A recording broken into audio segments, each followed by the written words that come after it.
प्रकाश परावर्तन तथा अपवर्तन। प्रकाश एक उद्देश्य कारक है जिसकी सहायता से वस्तुओं को देखा जाता है। प्रकाश एक अदृश्य कारक है जिसकी सहायता से वस्तुओं को देखा जाता है।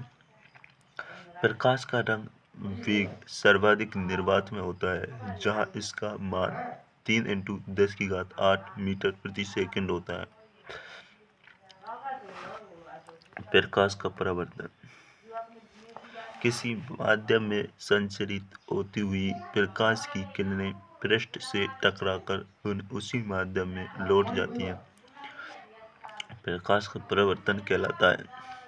कांच के एक पृष्ठ पर परावर्तन पदार्थ की रजत पॉलिश करके चमकदार और चिकना बनाया जाता है, जिसे दर्पण कहा जाता है। परावर्तन के नियम। आपतित किरण, परावर्तित किरण तथा परावर्तन पृष्ठ पर अविलंब तीनों एक ही सतह पर स्थित होते हैं। आपतन कोण, परावर्तन कोण L1 LR। आपतित प्रकाश की किरण की आवृत्ति एवं चाल परावर्तन के पश्चात भी नियत रहती है।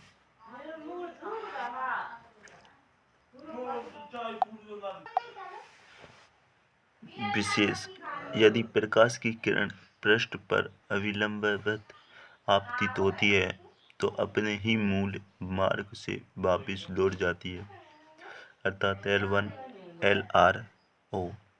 दर्पण से संबंधित परिभाषाएं। दर्पण का मध्यम बिंदु, वक्रता केंद्र। दर्पण जिस खोखले गोले का भाग होता है उसका केंद्र। मुख्य फोकस F। दर्पण से परावर्तन के पश्चात आपतित प्रकाश किरणें जिस बिंदु पर मिलती हैं या मिलती हुई प्रतीत होती हैं, उस बिंदु को फोकस दूरी कहा जाता है। वक्रता केंद्र, ध्रुव। दर्पण का मध्य बिंदु, ध्रुव। वक्रता केंद्र, दर्पण जिस खोखले गोले का भाग होता है उसका केंद्र। फोकस दूरी। दर्पण से परावर्तन के पश्चात आपतित प्रकाश किरणें जिस बिंदु पर मिलती है या मिलती हुई प्रतीत होती हैं, उसे उस बिंदु का फोकस दूरी कहते हैं। मुख्य फोकस कहते हैं। फोकस दूरी, दर्पण के ध्रुव पे मुख्य फोकस के मध्य की दूरी फोकस दूरी। मुख्य अक्ष, दर्पण के ध्रुव और वक्रता केंद्र को मिलाने वाले रेखा मुख्य अक्ष। दर्पण के प्रकार, समतल दर्पण, गोलीय दर्पण, परवलयाकार दर्पण जिसका परावर्तन तल समतल होता है, समतल दर्पण। गोलीय दर्पण जिसका परावर्तन तल गोलीय होता है। परवलयाकार दर्पण जिसका परावर्तन पृष्ठ परवलयाकार होता है। परावर्तन तल, उत्तल दर्पण, अवतल दर्पण। समतल दर्पण, प्रतिबिंब आभासी सीधा एवं वस्तु के बराबर होता है, फोकस अनंत पर होता है। दर्पण से बिंब की दूरी, दर्पण से प्रतिबिंब की दूरी। पार्श्व परिवर्तन, बिंब का बायां भाग प्रतिबिंब का दायां भाग। गोलीय दर्पण, अवतल दर्पण, उत्तल दर्पण। अवतल दर्पण, वास्तविक व उल्टा व गोलीय दर्पण जिसका परावर्तन पृष्ठ अंदर की ओर वक्रीय हो, अवतल दर्पण कहलाता है।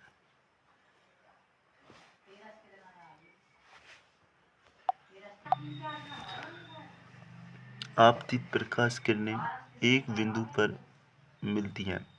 मुख्य फोकस दर्पण के सामने वास्तव में मिलती है। अवतल दर्पण से बनने वाले प्रतिबिंब वास्तविक व उल्टे होते हैं। उत्तल दर्पण वे गोलीय दर्पण जिनका परावर्तन पृष्ठ बाहर की ओर उभरा हुआ होता है, उत्तल दर्पण कहलाते हैं। आपतित प्रकाश किरणें एक बिंदु पर मिलती हुई प्रतीत होती हैं, मुख्य फोकस पर दर्पण के पीछे मिलती हुई प्रतीत होती हैं। उत्तल दर्पण से बनने वाले प्रतिबिंब आभासी एवं सीधे होते हैं। उत्तल दर्पण के उपयोग वाहनों में स्पष्ट दृश्य देखने में, सजावटी लैंपों में आदि। दर्पण से परावर्तन के नियम। मुख्य अक्ष के समानांतर आने वाली आपतित प्रकाश किरणें दर्पण से परावर्तन के पश्चात मुख्य फोकस से आने वाली या आती हुई प्रतीत होती है।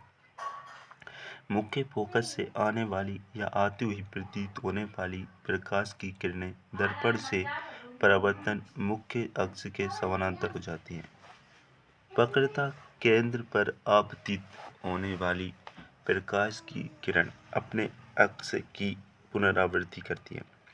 ध्रुव पर आपतित प्रकाश किरण आवर्तन के नियम के पालना करती है। वास्तविक एवं आभासी प्रतिबिंब में अंतर। वास्तविक प्रतिबिंब, आभासी प्रतिबिंब। वास्तविक प्रतिबिंब यह तब बनता है जब प्रकाश की किरणें वास्तव में प्रतिच्छेदित होती है। आभासी प्रतिबिंब यह तब बनता है जब प्रकाश किरणें प्रतिच्छेदित होती प्रतीत होती है।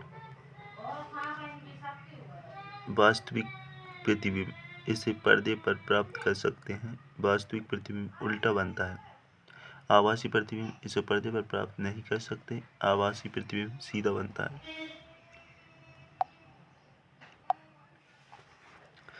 अवतल दर्पण द्वारा प्रतिबिंब का निर्माण।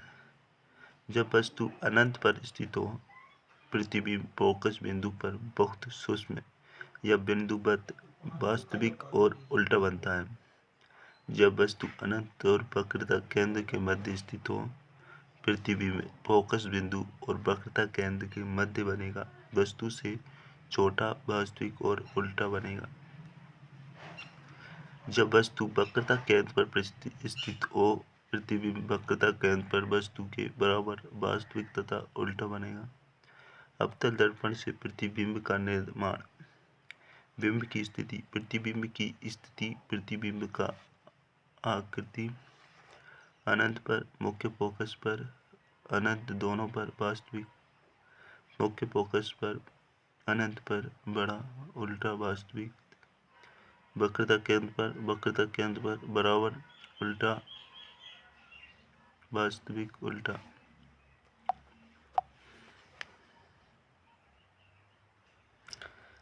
अवतल दर्पण का उपयोग टॉर्चों में, परावर्तन टेलीस्कोप में भी अवतल दर्पण का उपयोग होता है, जिसके द्वारा आकाशीय पिंडों को देखते हैं। दंत विशेषज्ञों द्वारा धातु की जांच परीक्षण में, शेविंग दर्पण में, वाहनों के अग्रदीपों अर्थात हेडलाइटों में आदि, सैटेलाइट डिश एंटेना की अवतल दर्पण ही है। उत्तल दर्पण से प्रतिबिंब का निर्माण। जब वस्तु या बिंब अनंत पर स्थित हो, दर्पण के पीछे फोकस बिंदु पर अनुवत आभासी व सीधा बनेगा। बिंब अनंत पर प्रतिबिंब। जब बिंब अनंत तथा ध्रुव के मध्य में स्थित है, प्रतिबिंब दर्पण के पीछे फोकस बिंदु और ध्रुव के मध्य वस्तु से छोटा, आभासी और सीधा बनेगा। उत्तल दर्पण का उपयोग रोड लाइट्स में या स्ट्रीट लाइट्स में, क्योंकि उत्तल दर्पण प्रकाश फैलाता है। इनका उपयोग वाहनों में पक्ष दृश्य देखने, दर्पणों, रियर मिरर आदि पक्ष दर्पण साइड मिरर्स में किया जाता है, क्योंकि ये प्रहल्द क्षेत्र को दिखाते हैं और वस्तुओं का सीधा प्रतिबिंब बनाते हैं। आजकल एटीएम मशीनों के पास भी सुरक्षा हेतु उत्तल दर्पण लगाए जाते हैं, ताकि ग्राहक अपने पीछे का दृश्य देख सके। खतरनाक मोड़ों पर एवं टी मोड़ों पर भी लगाए जाते हैं। चिन्ह परिपाटी। दर्पण का मध्य बिंदु ध्रुव मूल बिंदु होता है। बिंब से दर्पण की ओर आपतित प्रकाश बाईं ओर से आना चाहिए। आपतित प्रकाश की दिशा में दूरियों को धनात्मक व विपरीत दिशा में दूरियों को ऋणात्मक लेते हैं। ऊंचाई की ओर दूरी को धनात्मक व गहराई की ओर ऋणात्मक लेते हैं।